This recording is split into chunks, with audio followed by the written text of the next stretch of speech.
Rithika Udhayanidhi direct ചെയ്ത് നിത്യ മേനനും ജയം രവിയും അഭിനയിച്ച സിനിമ. സോ ഇതിൽ നിത്യ മേനൻ്റെ ക്യാരക്ടർ ആണ് IVF ട്രീറ്റ്മെൻറ്റ് എടുക്കുന്നത്. സോ പുള്ളിക്കാരത്തി എന്ന് വെച്ചാൽ this is not the story of a woman who is wailing for the validation of a man. അങ്ങനെയൊന്നുമില്ല. അവർ ഭയങ്കര സ്ട്രോങ് ആണ്. അവരുടെ വളരെ കോൺഷ്യസ് ആയിട്ടുള്ള ഒരു തീരുമാനമാണ് IVF ട്രീറ്റ്മെൻറ്റ് എടുക്കുക എന്നുള്ളത്. ആൻഡ് അവർക്കൊരു കുട്ടി ഉണ്ടാവും. അയ്യോ എൻ്റെ കുട്ടിക്ക് അച്ഛനില്ലേ, എന്നെ നോക്കാൻ ആരുമില്ലേ, ഒരാൺതുണയില്ലേ എന്നൊക്കെ ലൈക്ക് അങ്ങനത്തെ കാര്യങ്ങളൊന്നും ഈ സിനിമയിലില്ല. അവർക്കൊരു നല്ല ജോലിയുണ്ട്. അവരവരുടെ കൊച്ചിനെ നല്ലോണം നോക്കും. So it is when she is getting cheated by her boyfriend that she opts for IVF treatment. Okay. അതുപോലെ തന്നെ ഈ സിനിമ വളരെ ബ്യൂട്ടിഫുൾ ആയിട്ട് നോൺ ബൈനറി റിലേഷൻഷിപ്സിനെ കുറിച്ച് സംസാരിക്കുന്നുണ്ട്. This film is available in Netflix. എല്ലാവരും കാണണം. 2024 ഇറങ്ങിയ ഒരു പടമാണ് അബൌട്ട് IVF ട്രീറ്റ്മെൻറ്റ്. ഓക്കെ.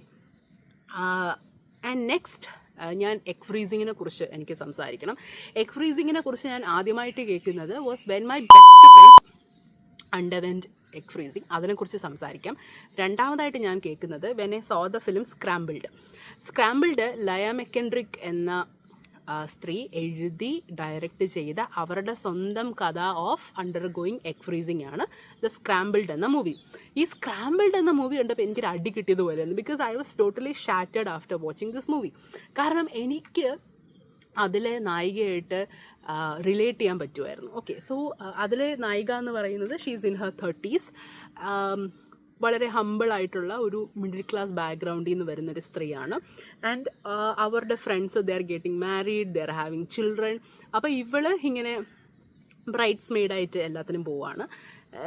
അത് എൻ്റെ കാര്യം വെച്ച് നോക്കുകയാണെങ്കിൽ മറ്റേ മുല്ലപ്പൂ ചൂടി സാരി ഉടുത്ത് എല്ലാവരുടെയും കല്യാണത്തിന് മറ്റേ തൊഴിൽ സെറ്റപ്പിൽ പോവാണ്. സോ അതുപോലൊരു സ്ത്രീ. അപ്പം എഗെയിൻ അമ്പലത്തിൽ. അപ്പം അതുപോലൊരു സ്ത്രീ. സോ അവരുടെ ഒരു ഫ്രണ്ടിൻ്റെ കല്യാണത്തിൻ്റെ ഇടയ്ക്ക് പെട്ടെന്ന് ഇവർക്ക് റിയലൈസേഷൻ വരികയാണ് ദാറ്റ് ഷീ ഈസ് ടേണിങ്, അല്ലെങ്കിൽ അവരുടെ 30s എത്തിക്കഴിഞ്ഞു. And if ever she wants a baby, okay, അവർക്ക് എന്തെങ്കിലും ബേബി വേണം എന്ന് തോന്നിയാൽ അവരുടെ biological clock's ticking and she won't be able to have a baby because അവരുടെ ഫെർട്ടിലിറ്റി കുറഞ്ഞുകൊണ്ടിരിക്കുകയാണ്. സോ എനിക്ക് ആദ്യം കണ്ടപ്പോൾ ആ മൂവി കണ്ടപ്പോൾ തോന്നിയത് that may be because she like അവർക്ക് അവരുടെ സ്വന്തം കുട്ടി വേണം എന്നതുകൊണ്ടാണ് ഇവർ ഈ എഗ് ഫ്രീസിങ് ജേർണിക്ക് ഇറങ്ങി തിരിച്ചതെന്നാണ് എനിക്ക് തോന്നിയത്. പിന്നെ ഞാൻ ആ സിനിമയെക്കുറിച്ച് ഒത്തിരി ചിന്തിച്ചു. പിന്നെ ലൈക്ക് ആസ് ഐ സെഡ് എന്നെ പോലത്തെ ഒരു സ്ത്രീയാണ്. പിന്നെയാണ് എനിക്ക് മനസ്സിലായത് it's not about having that baby.